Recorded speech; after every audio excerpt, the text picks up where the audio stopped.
Good evening, and welcome to Suffering in Silence with Minister Tia on Luv Bay Afrobeat Music Talk Radio. We're here every Friday evening at 7 p.m. Eastern. Luv Bay family, we're rising out of the ashes together. Our topic on this evening is love bombing. We have with us our co-host Jennifer Peterkin and our guest Amelia Rayburn Pazika. She is the Director of Education Programs from the Domestic Violence Center of Chester County. And Luv Bay, on this evening, we want to start with a correction. Last week, our guest, Bob Wood, he sent a note to me. He wanted to make sure that we referred to the current Title IX statute with the correct title. So the current title is Title IX Statute 34, CFR Part 106. I believe Bob said 24 on last week, so he reached out to us and wanted to make sure that we had that correct information. So again, it is the current title is Title IX Statute 34 CFR Part 106. So listeners, if you have any questions or comments for our guest or co-host, you can email us at sufferinginsilencedv@gmail.com. If you have any resources that you would like to share with us on a national or local level from your country, your community, or your local organizations, or your faith community, you can also email us at sufferinginsilencedv@gmail.com. And we also want to give another reminder, if you have not done so already, please download the Luv Bay app. You can go to Google Play or the App Store. The Luv Bay app is pretty cool. So again, if you haven't done so already, please do that. And with that, Jen, if you want to introduce yourself on this evening. Yeah, hello. Thank you so much for having me. My name is Jennifer Peterkin. I am one of the co-hosts here on Suffering in Silence. So you may have heard me before. I am on this program because I was a victim of domestic violence and through my marriage. And after I got out of that, I became a domestic violence advocate, actually through the Domestic Violence Center of Chester County. So I have a close connection to them as well. Right now, I am working on a project called The Human Experience. It is a blog and soon-to-be podcast about telling stories, telling our stories and how our experiences shape who we are and how we relate to each other. Awesome. And the website is, again... Oh, yeah. Thank you. GetTheHX.com, or you can follow me on Instagram at GetTheHX. And Luv Bay, you have to visit the website. The website is absolutely beautiful. I loved it. So congrats to you on that. And I am looking forward to the podcast. Amelia, would you please introduce yourself to our listeners on this evening?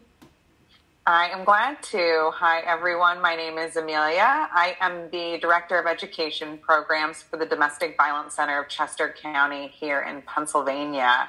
And I'm so excited that you and Jen asked me to be here tonight to have this conversation with you. I'm so excited to be here. And I guess I'll throw out a plug, too, that if you'd like to learn more about domestic violence and would like to follow along with some of our content, we are on social media at DVCCCPA. So that's DV, 3 C's, PA. Awesome. Thank you so much. So listeners, we would like to start with sharing some resources. First, we have information on male sexual abuse in the UK, Male Survivors Partnership. Their website is malesurvivor.co.uk. We also have IDAS in England. This is a specialist charity in Yorkshire supporting people affected by domestic abuse and sexual violence. Their email address is info@idas.org.uk. Their website is idas.org.uk. Their phone number is 03-000-110-110.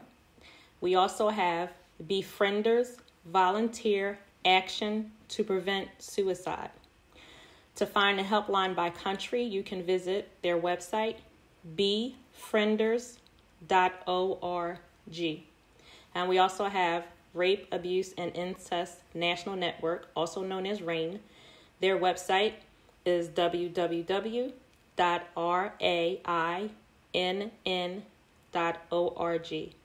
And again, listeners, our topic on tonight is love bombing. So here I'm going to turn it over to Jen. Yeah, thank you. So I will just say real quick, I'm so glad that Amelia's on here. I've heard her speak several times. She actually did like some of the training when I went through that at the Domestic Violence Center of Chester County. And so if you are interested in learning more practical things as well, I definitely would give them a follow. They do produce a lot of content surrounding education. So yeah, that's one of the reasons that we asked her to come tonight. So love bombing, it's actually been a really mixed reaction as I've told people what we're doing this week. They either know exactly what it is or if they've never heard of it before. And so I think that's a really interesting piece. One of the things that I kept seeing, and one of the reasons that I really wanted to do this topic, is because I keep seeing it pop up in social media. And it seems like it's becoming a buzzword, especially with the younger generations. And on one hand, I think it's fabulous because the conversations are happening. But with anything, if you don't really understand something or if you don't have an accurate depiction of what it is, then it can be really hard to apply it to your life, right? Like you don't actually know what you're learning about or what you're talking about. Mm-hmm. So I'd actually love to turn it to you, Amelia, for kind of like, what is love bombing? What does that look like? So we see love bombing in quite a few different ways in our work, which is really interesting. So love bombing is, I always refer to it kind of as a tactic because when we talk about tactics that perpetrators of abuse use. So love bombing is a tactic that these individuals use. It's very manipulative, where they will really just lay on the love, the romance, the affection and attention. You know, they might buy you gifts and make these grand romantic gestures. It's often something that we see early in these relationships. So relationships begin with love bombing. It's reminiscent of like all relationships go through a honeymoon phase. But with love bombing, there's things that you can pick up on, right? Things might move a little fast, get serious fast, say I love you fast, get possessive, but it feels almost like romantic and exciting. And of course, they're just really into me, you know. And then like a lot of the gifts and lavish, you know, romantic behaviors and gestures and things like that, or showering you with compliments and things like that. I always say, if you find yourself in the beginning of a relationship asking, is this too good to be true? Yes. It probably is. So that's, you know, basic love bombing, especially in the beginning of a relationship. But we do see love bombing recur in especially abusive relationships, in a cycle where we are constantly kind of swinging this pendulum between abuse and love bombing, and abuse and love bombing, which can really mix the two together for a victim in these cases, where it's kind of like, what's love, what is abuse? It's kind of all together. The highs are really high, the lows are really low. Yeah, absolutely. I think what you said about if it sounds like it's too good to be true, it probably is. I think after like hindsight's 20/20, right? And after going through it, you know, you really do come to terms with that, right? Because it almost feels like, why am I sabotaging myself and like thinking bad about this person? And why am I so like jaded or cynical? And it's like, no, your gut's there for a reason. And it generally is telling you the right thing.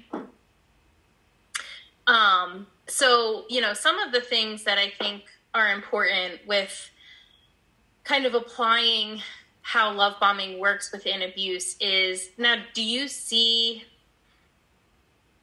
like a over application for love bombing. Like, oh, he likes me, he sent me flowers, like, am I being love bombed kind of thing? Like, is there this kind of way that there's almost an oversaturation of it? I have not. So yeah, like when we see a lot of terms become like these hot terms that people start using and misusing. One of the worst ones is like gaslighting. People misuse gaslighting very frequently. Yeah. But love bombing, I think that the biggest misconception I would see out there or misuse of it is just considering it a positive thing. Mm-hmm. I think that people are like, it's almost like I'm looking at a romantic comedy, right? I'm watching the media portrayals of what love and romance are supposed to be. Spoiler alert, none of those are healthy examples. None of them. Like, you're going to be hard pressed to find healthy examples. There are out there, but they are few and far between. So a lot of the media that people consume has this picture of love and romance that looks like love bombing. Yeah. And real life relationships shouldn't have those kind of expectations of these lavish gifts, these lavish dates. It's almost like I watch The Bachelor.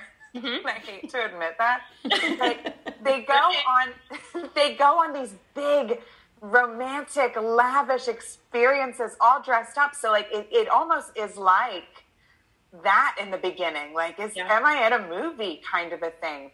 And I think the one thing we see is that people like want it if they don't have it. If you have a normal, boring, happy relationship, you're like, where's the drama? Where's the spice? Where's the love bombing? I think that like part of it too is like jealousy even, and the possessiveness piece of love bombing. People crave it. If your partner's not jealous, I've seen people be like, well, why aren't they jealous? Yeah. You know, if they really loved me, they would do those things. And so I find that to be one of the biggest misconceptions that I see out there when people talk about love bombing, is almost like that's an ideal thing in a relationship. And I think that people would probably think of me as more cynical. Like when I see friends of mine, you know, getting in relationships and it's like, oh, he's taken her on really, really, really expensive dates and buying her these gifts.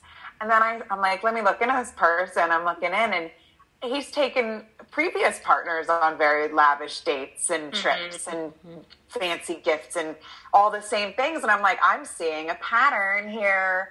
Yeah. But then I say, like, I bring it up like, oh, I'm kind of worried about this. I say it to like a third party, and they say, why? And I say, well, because he's taking on really nice dates. And they're like, yeah, that sounds awesome. That sounds wonderful. Right?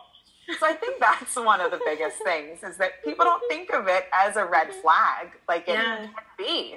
Yeah.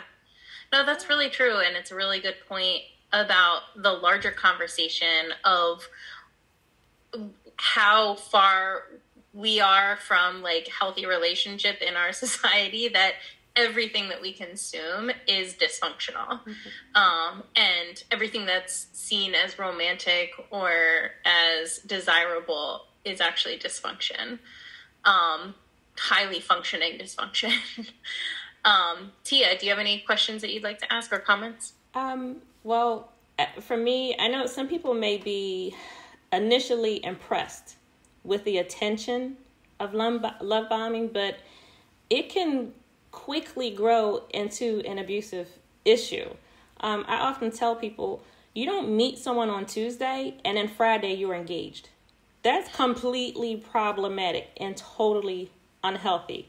You know, this person has been in your life, not even in your life, but you don't even know this person. It's been a couple of weeks and they're offering to pay your rent, pay your mortgage, pay your car note, or buy you a car. Something is wrong with that, because it's not just about that gift. So if I let you do these things for me, what do you expect in return? Like, you don't know my middle name. What's my middle name? like what is it? Spell it. Tell me. But you want to do these wonderful things. There's always a cost attached to it. You know, even if it looks like a healthy relationship, you do not move that quickly. that fast, I'm telling you, the other shoe is going to drop. There's something behind that, because that's not okay for someone to push you that quickly. Let's go to the jewelry store and I'll put diamonds on your hand. Then what? Well, what do you expect in return for those diamonds?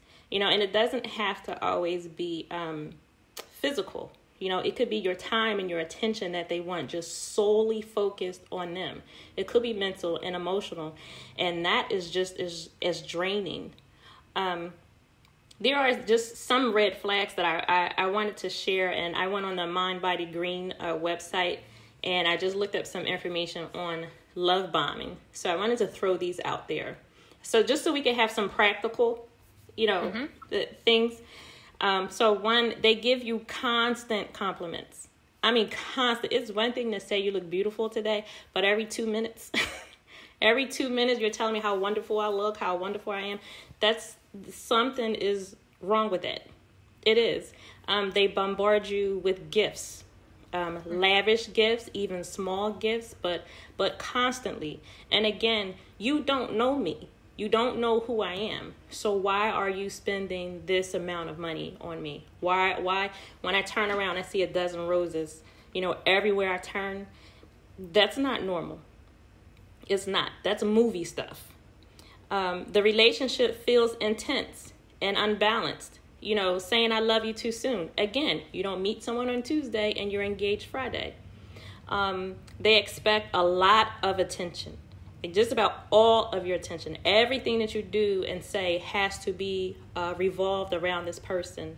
They shower you with over-the-top gestures. Let's fly to Paris. Let's just go for 2 days and come right back. That I'm telling you, it might put a smile on your face for the moment, but something is coming behind that. And they say exactly what you want to hear. Now, when you're building a relationship, be it friendship or romantic, the person that you are with should be able to tell you the truth. And sometimes the truth isn't always easy to hear. So if someone is always telling you exactly what you want to hear, basically they're buttering you up for something. For something is coming later. They use terms like soulmate a lot. Like, you're the only one.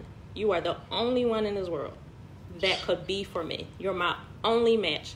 Nobody else matters. Nobody else could fit this position. They push for commitment early in a relationship. They get upset with boundaries. So if a moment comes when you start to realize or feel this is too much and you try to back off a bit and, maybe I don't want these gifts or it's not okay, really, they try to force it on you anyway. They're very needy. There's lots of public display of affection, physically and digitally. They always want to hug you, always want to kiss you with other people around. Like, they want to show others that you belong to them.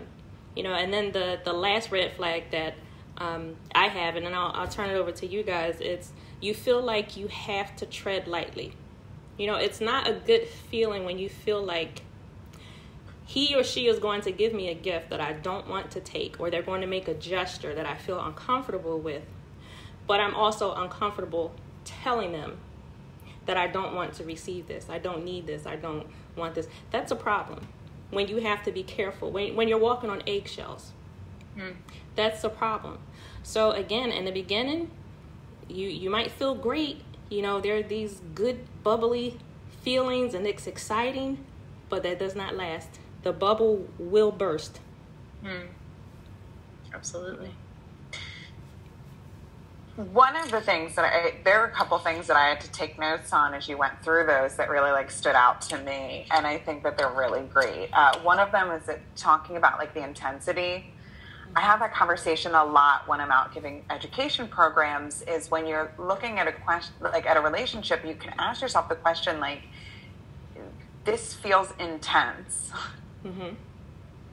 Don't step outside of the discomfort that you might feel, because a lot of times we can talk ourselves into thinking that intensity is passion. Yeah. And we mistake the two, because and we brought this up a couple times now, the media portrayal of passion is actually just intensity. You know, passion is played out in the movies with screaming matches that turn into like a makeout session, you know, and in reality, a screaming match ends up like somebody crying, somebody leaving, and the whole night is ruined. You know what I mean? And when it happens in real life, it doesn't feel like sexy and passionate. It feels upsetting, you know, and scary. The other thing was, I love that you talked about how everything comes with conditions. And it's hard to know that they're coming with conditions, especially if you're the kind of person who's like giving of yourself. That's how I am as a person, where, you know, I'm very giving of myself and I don't give with conditions. And healthy relationships is where the love doesn't come with conditions, you know? And so it's interesting though, like, how do I know if this is conditional or not? And you got to that, which was really great with the boundaries piece. As soon as you assert a boundary, they're going to start using those things and showing the conditions that it came with. Exactly. What, but I spent so much money on you?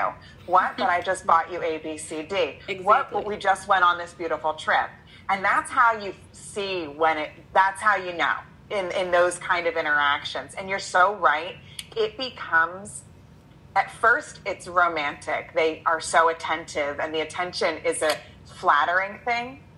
And you're right, it quickly becomes a smothering thing, from flattering to smothering. So I loved those different points that popped up as we were thinking about it. Absolutely. I know, when you're going through red flags like that, it's like, duh, like, this is so obvious. Oh my gosh, it's terrible. But it's interesting that, you know, love bombing, while it seems so sexy and lovely and stuff, is always, from the moment it starts, it's always transactional, right? So just like abuse, like, it's everything, every interaction is transactional. If you play by the rules and if you do the things that I want you to do, then I will be nice and I will, you know, not be the monster that I can be, right? And so, but when you lay out all of the red flags like that, it's very clear. And like you both have talked about boundaries, that's like obviously a very clear indicator. I think it's also interesting, so to look at it, like, love bombing is a mask, and it's something that can't be sustained forever. Right. And like, Amelia, you were talking about recurring or coming in and out of a relationship. So within an abusive relationship, your abuser can only wear their mask for so long before things just are going to go up in flames. And so not that you can't move back into that phase, but it's only going to last for a short period of time. So my personal experience with love bombing was my entire dating relationship with my ex-husband. And he was the guy, like, one of the reasons I wanted to talk about this, because it's getting more and more popular, and I am like the textbook definition of someone that was love bombed, to the point where it's almost embarrassing looking back on it. But hindsight is 2020, whatever. I've gone to therapy. So, so when we met, he was we were not living in the same state. And so he would drive 5 hours one way to take me to dinner and then drive home. And he did this a couple of times. And after our second date, he had taken me to a restaurant in my area, and he had picked it out himself or whatever, and he took me there. And he was like, how do you like the restaurant? And I was like, it's really nice. Like, I come here kind of frequently. It's really close to my house, but I love this place, so this is great. And he was kind of upset. Like, he thought that it was somewhere I had never been before. So he was like, the next date, like, I'm going to take you to do something you've never done before. So for our third date, he drove 5 hours, took me into Philly, and took me on a glass blowing date. So we did like one-on-one glass blowing. So there's the extravagant, expensive, like totally out there not third date material. Not appropriate for third date. But definitely not bowling. No, it's not bowling. But the reaction of like family and friends too, like my girlfriends and my family was like, oh my gosh, like he's so thoughtful. He's so, he likes you so much. Like he's so thoughtful. He's so excited to be with you. And he's just like this great guy who puts so much into what he's doing. And so I was absolutely like swept up in that. And it's interesting because when we first started going out, I was really unsure about whether I wanted to be in a relationship with him or not. Nothing major, just like, I don't know if I'm feeling this. And what put me over the top was like all of these things. It was like, well, I kind of feel like I have to keep going because he's doing all of this stuff for me and I should at least give him a chance. And that's not to say that like, if I hadn't been love bombed that I wouldn't have gone out with him. I'm not saying that, but that whole thought process was totally there. And what sealed the deal where we actually like got into a more serious relationship was at the time I was doing advocacy work for victims of human trafficking, and I was organizing a benefit concert. And we had been dating for like a month, and he was in the military. He was supposed to be like on duty that weekend, and he wasn't going to be able to make it, which was fine. But he like got special permission to leave and came up and booked a hotel room for the night and like surprised me and like came and helped me with the concert and all of this stuff. And it was like, wow, okay, like I really have to give this guy a chance here. Like he's doing the most. He defied the government for you. Right? So, and I will tell you, like, the whole spiel while we were together was, he's perfect. He's so perfect. And we didn't fight. I had, like, all of these hobbies and interests, and he seemed to just be on board with all of them. Like, which I will say is another red flag. If your partner does not have their own interests, or if they agree with everything that you think, that's a huge red flag. That does not make you compatible. Right. Which is what I thought. I was like, oh my God, we're so compatible. We just don't disagree about anything. Really, really unsustainable, really unhealthy. And that lasted until as soon as we got back from our honeymoon. It was like as poetic as it could be. As soon as our literal honeymoon ended, the honeymoon phase ended as well. And there were moments where like love bombing would come back into the relationship, but it really changed after we were married. That was like, okay, the ring's on, the act's over. I can drop the mask. Yeah. Wow. Well, as you were talking, I thought of two things. And one thing I wanted to say is that when I do speak to couples, especially married couples or those who want to be married, I tell them, if there are two people, you are constantly happy, always agree on everything, there is never a difference of opinion, one of you is lying, one of you is miserable, or one of you is playing a game. Because two people, you have two different minds. You may have a lot in common, which is okay. And you do want that, to have a lot in common. But you are not going to agree on every single issue. And now with that, I'm saying not agreeing on every issue, that doesn't mean that you have to fight. I mean, you can agree to disagree in a healthy way. Okay, but both of you always want to go mountain climbing. Both of you always want to go skiing. You always want to jump out of an airplane. Both of you always want to do the same things. That's not... I'm sorry, one of you is miserable. And it's somebody always wanting to be around you and Yes. watching you. Yes. And making sure that they have that power and control over you. Exactly. And that's exactly what, when Jen was telling that story, I thought of, is that like suddenly he's involved in every one of your things. Yes. Because then he can take that from you. You know, this is my thing too. Yeah. Yeah. And I'm here all the time. Yeah, exactly. He didn't have a lot of friends. And you don't have to have a lot of friends to be. Yeah, but you need somebody other than me. That's a red flag. Exactly. It is. You know, some people, you know, you have a couple good friends. If you have a couple good friends, that's fine. Yeah. But if you don't have friends, or you don't want to spend time with your friends, that too.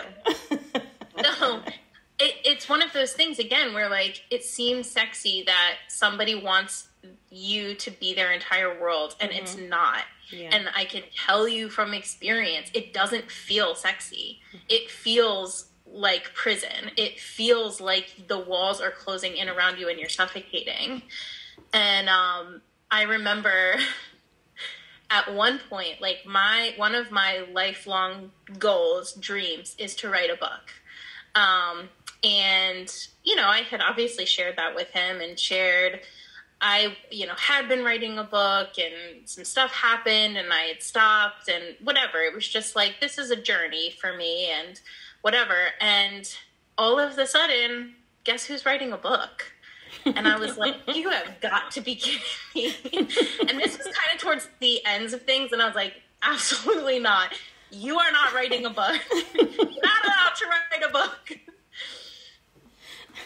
Well, the other thing that I wanted to share is that love bombing doesn't have to be limited to expensive and extravagant.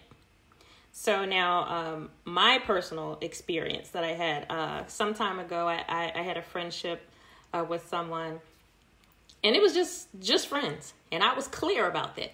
Friends, that's it. Somewhere along the line, his mind changed, or maybe that was his mindset from the beginning, and he thought I was going to change or something. Like, no, you know, I was just, you know, firm on that point. Friends. Well, at some point, he started offering to do things for me, you know, small things for me. And I mean, he lived in another state. He's like, I'll come cut your grass for you. No, thank you. I'll come take your car to the mechanic. No, thank you. I'll come shovel snow for you. I'll come do this for you in your house. No. And my answer was always, no, I don't need you to do these things. I will do them myself, or I will pay a professional to do them. And it got to a point to where it felt harassing in a sense. You know, he just kept asking, and, you know, I felt like I was being pestered. And so I was really clear. No, I do not need your help on these things. I'll take care of them myself. I'll do it myself. Well, then there came a time, and this was, I remember it was February. I don't remember what year, but it was February because it was around Valentine's Day. I hadn't talked to him in a little bit, and so he called, and he said, I'm sorry, I was avoiding you. And I'm thinking in my mind, really? I didn't know you were avoiding me. Because again, we're just friends. You don't have to call me. You don't have to talk to me. So he said, well, I wanted to get a gift for you for Valentine's Day, and I couldn't get you what I wanted. So I just didn't talk to you. I just, you know, didn't call you. So first I'm thinking, all right, well, that's your reaction. That's what you do if you're disappointed or whatever, you revert, because little boys do that. That's totally immature. So I said, you know what? It's fine. You don't need to get a gift for me because that's not where we are. And he said, well, I want to take you to dinner. I said, look, if you want to hang out, that's cool. We can go hang out anywhere. We can do whatever. I am paying my own way. I'm paying for whatever I do. I'm driving my car. I will meet you there. And then I guess that was the straw that broke the camel's back. And he finally said, well, no, I want more than that. We need to be more than friends. This is what I want. And if you can't do that, then we can't be friends. So, okay, you are absolutely right. Goodbye. This isn't going to work. And so, but he tried to make me feel as if I was doing something wrong because I would not accept his generosity. He was willing to drive 2 hours to come and do these small things for me. I'll come and put your trash out. No, I saw there was a problem in that. There was something in that. We have no ties. We have nothing that's saying we're moving in that direction, towards, even a friendship on that level, to put yourself out to do that, So I wanted to emphasize, it does not have to be somebody throwing fur coats at you, and just throwing money at your feet. It can be those pesky little insistent things someone's trying to force themselves on you. So there are different types or different levels. But I think the bottom line is, if you feel uncomfortable, something is wrong with that.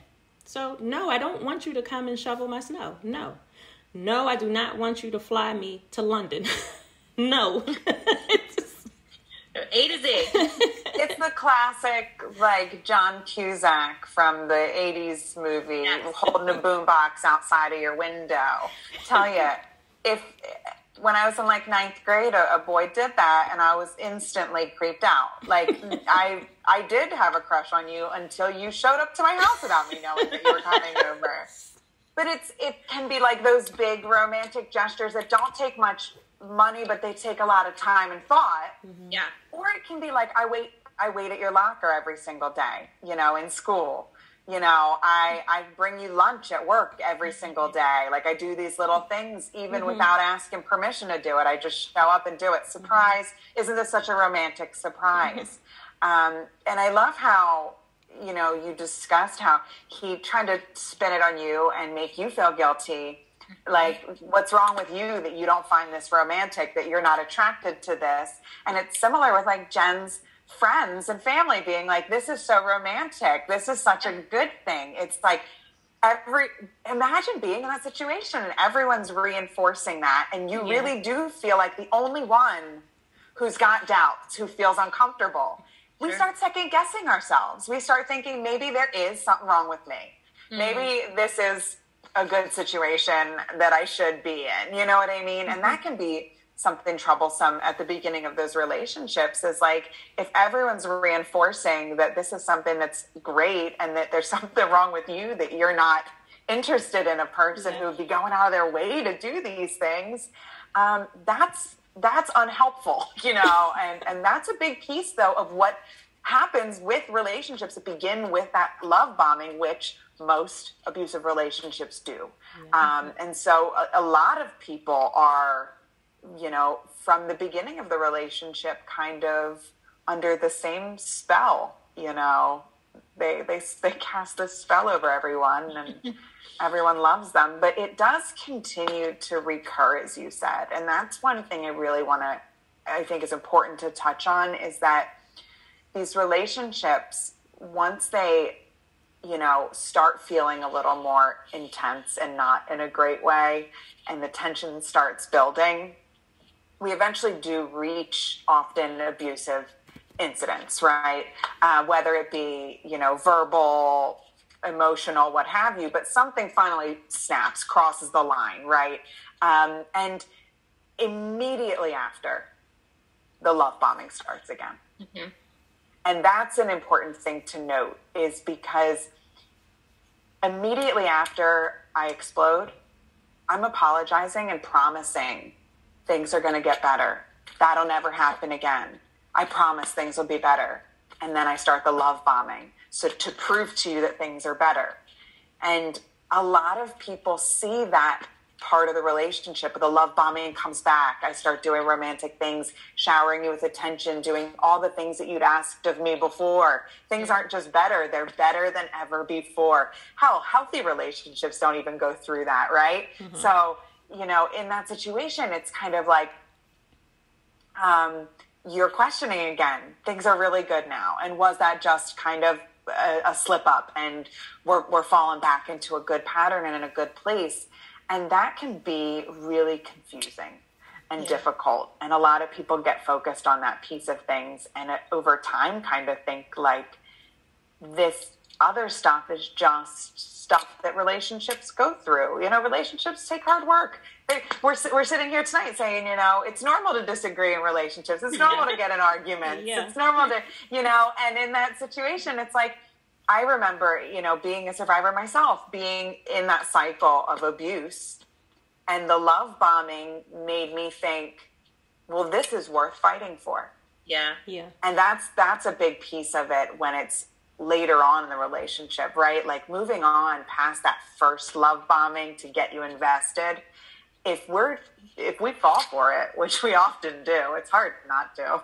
Yeah. I mean, to get that kind of attention is a thing that you can only get in a romantic comedy, you know what I mean, in Hollywood. And so when you get that kind of attention, it's like, I don't want to give this up. This is great. And you're like, this is worth fighting for. And I remember saying that a lot to people, like, but when it's good, it's so good.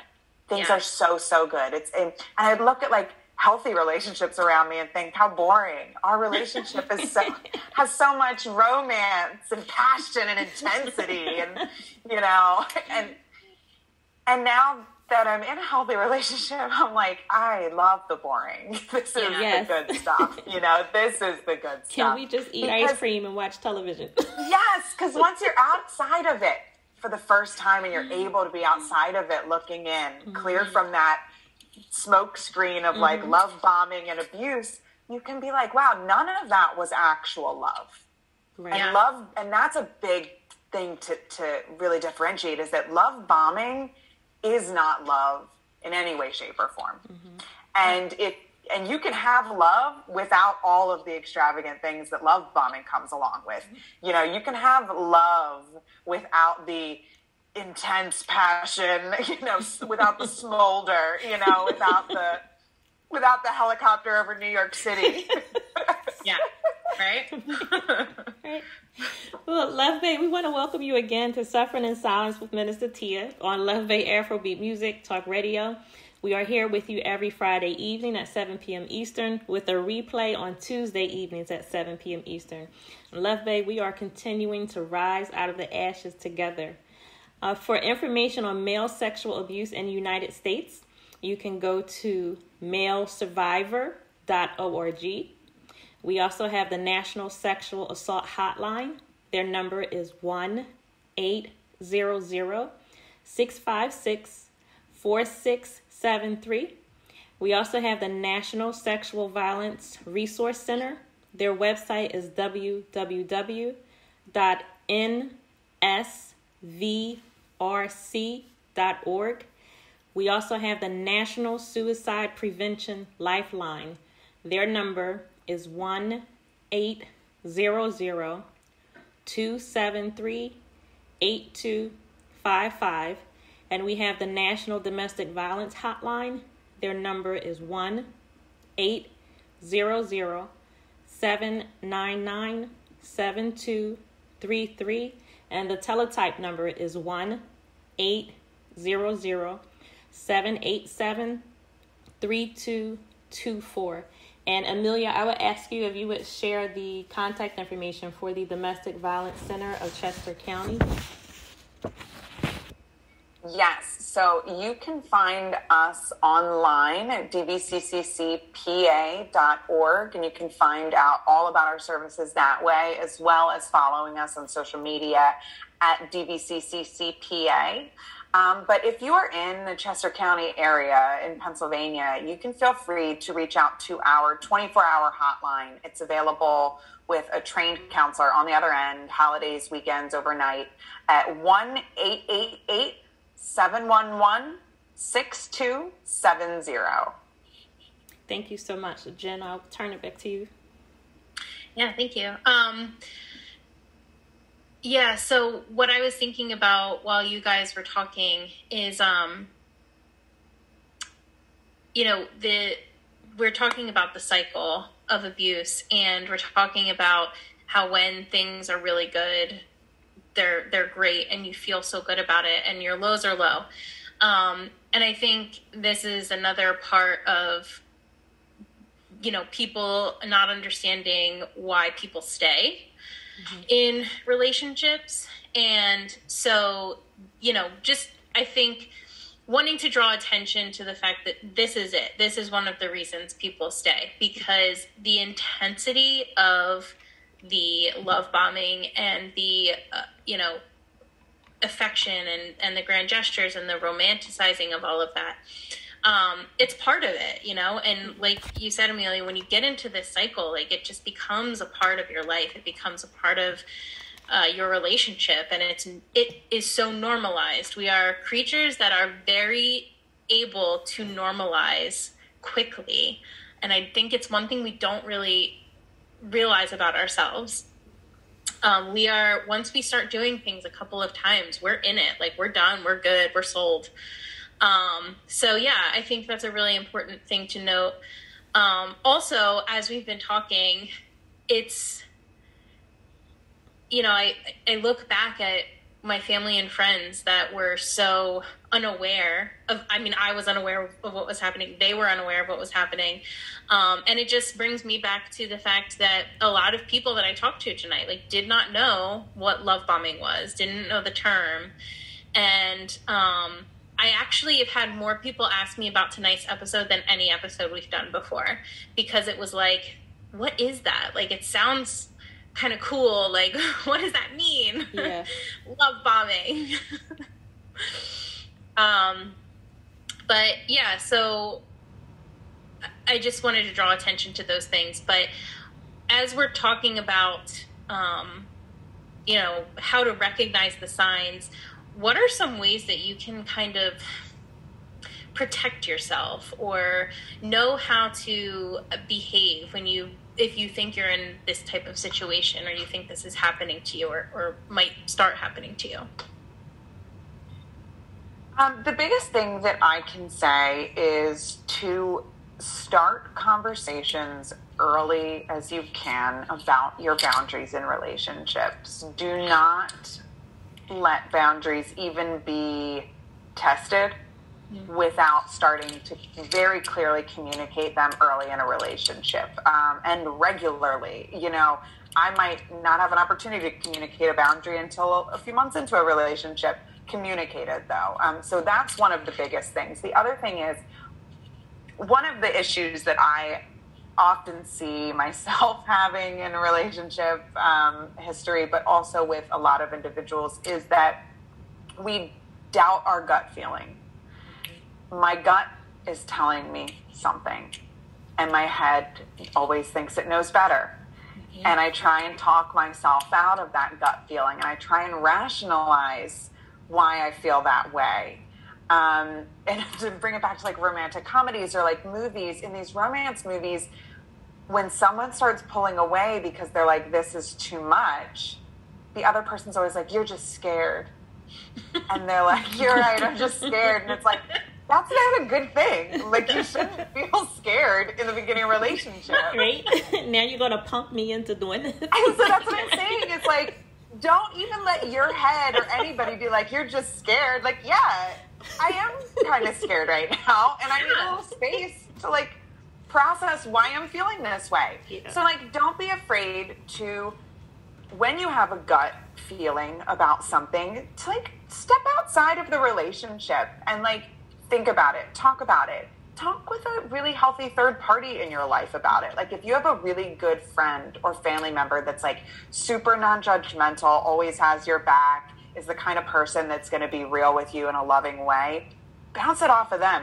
Go to your therapist, bounce it off of them. You know what I mean? But bring these things up and process, like, I had a weird gut feeling and I don't know where it's coming from. Can I process this with somebody? And that's an important thing, because I'll tell you, I know so many times myself and other people just question our gut instinct about something and just think, I'm just making this up. I'm just being silly. I'm just scared to fall in love, you know?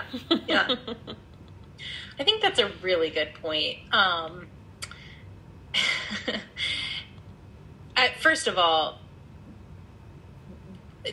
just a little offshoot of what you said, but don't wait to go to therapy until something's wrong. Start going to therapy. Mm-hmm. Because what I have learned in my short time, is that a lot of people don't know what their boundaries are. And that's not like people in your life necessarily dropping the ball, because a lot of times your parents and the adults in your life also don't know what their boundaries are. They've also never been able to communicate their boundaries.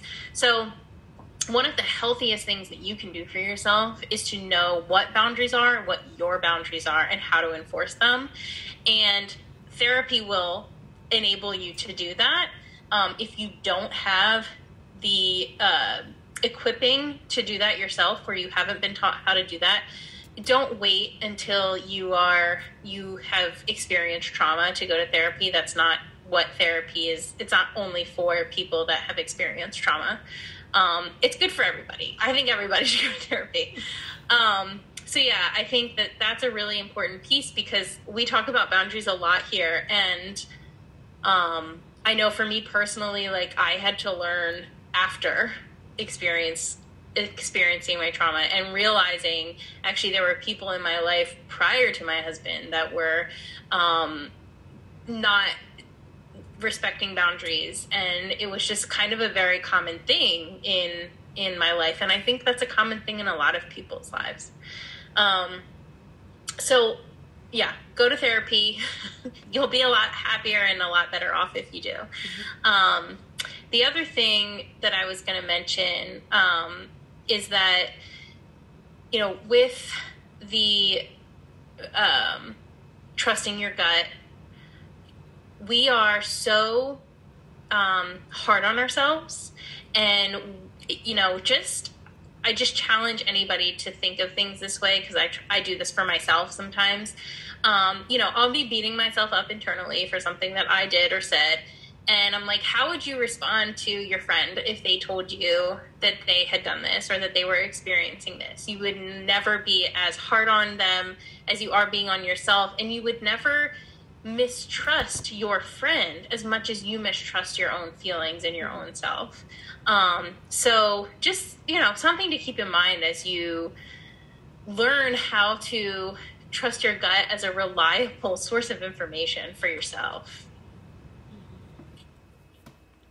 So I just wanted to point out what you said, Amelia, when you talked about healthy third party. That keyword, healthy yes. Third party. Do not go to the friend or the sister or the one who secretly wants the gifts that are being given to you. You will not get an honest opinion or good feedback from the person who's like desiring what you actually have a problem with in your intuition. Okay. You can't go to your brother and talk to him about this woman who is offering to pay your rent and buy you a Mercedes. And he's thinking, wow, I wish somebody would do that for me. No. Healthy third party. Someone who doesn't have a stake in this. Someone who wants, you know, to see your best interest come out of this. Someone who will be honest with you. It has to be a healthy person. And if you don't have that friend or that family member, then step out to a therapist. Call one of the hotline numbers and speak to a counselor that way. It's free. They're available 24 hours. Even if you just have a question, you know, if it's rolling around in your mind, have the conversation. But that keyword was healthy third party. And then the last thing that I wanted to mention, I wanted to say that you have to take care of yourself. You have to love yourself. Build your self-esteem, build your self-confidence, and know that you are worth it. You know, and invest in yourself so you're not easily falling for someone else giving attention to you. Give that attention to yourself. Take yourself shopping. Take yourself out. Go on a date for you, for yourself. You know, so when someone comes along and says, I'll take you on a shopping spree, I'll buy you a new wardrobe, you won't just fall head over heels and be happy. No, I can go buy my own clothes. I can walk into a jewelry store and pick out whatever I want, and I can put it on my own hand because I've taken care of myself mentally and emotionally and financially. I think a lot of people, unfortunately, find themselves in a financial position where they can't afford to do some of these things. So when someone else comes along, they just fall for it. Well, build your own finances. Take care of you. So if you want to go to Paris, you can go yourself. If you want to fly somewhere, you can fly. So take care of you. I think that's the bottom line. So when someone else comes along and says, I can do this for you, then you can honestly within yourself say, well, I can do this for myself. So what else are you bringing to the table?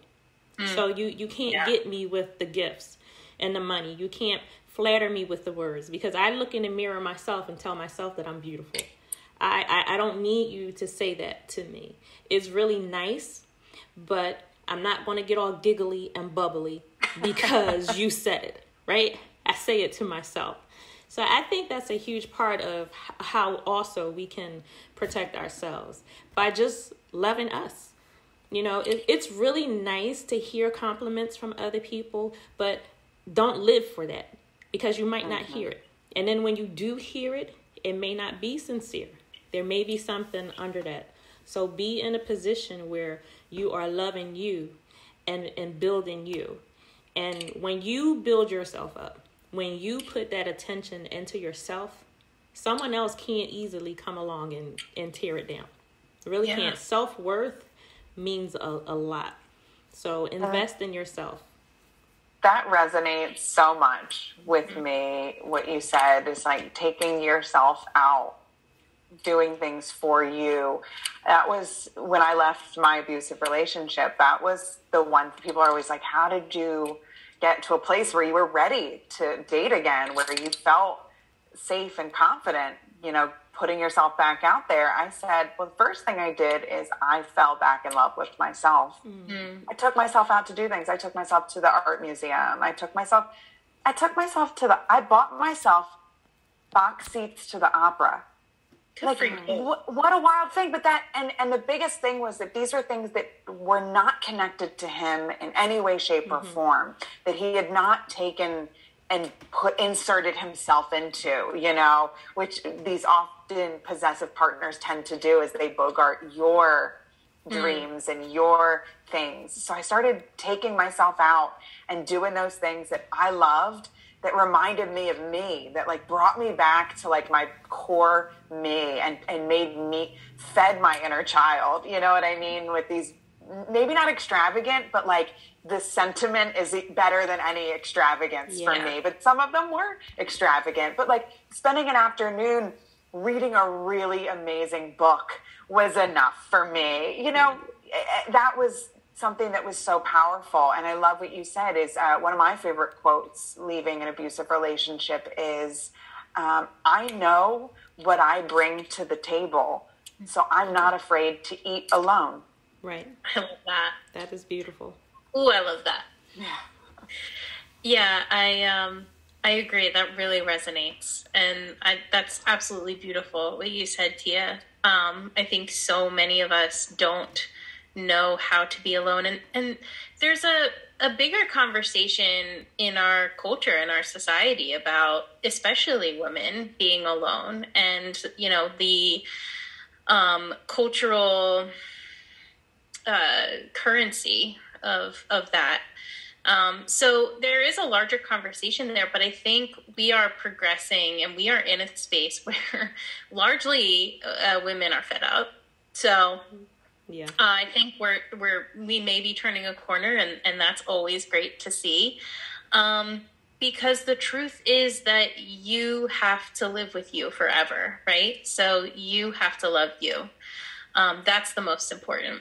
That's the most important part. Yeah.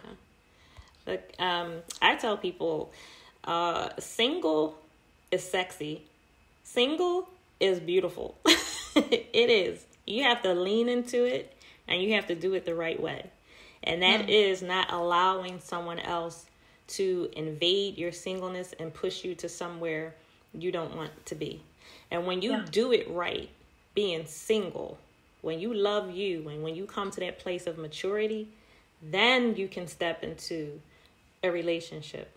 And not just like head on, you just dive in, meet this week, married next week. No, but willing and able to truly give this a shot and get to know this person slowly over time. You know, if you come to that place of maturity in your singleness, then you can walk through this, when you begin a relationship. And any relationship should start with friendship. Then, you'll be in that place of maturity where, you can be friends, start to get to know each other. And it's really nice if you're attracted to me, I'm attracted to you. But you know what?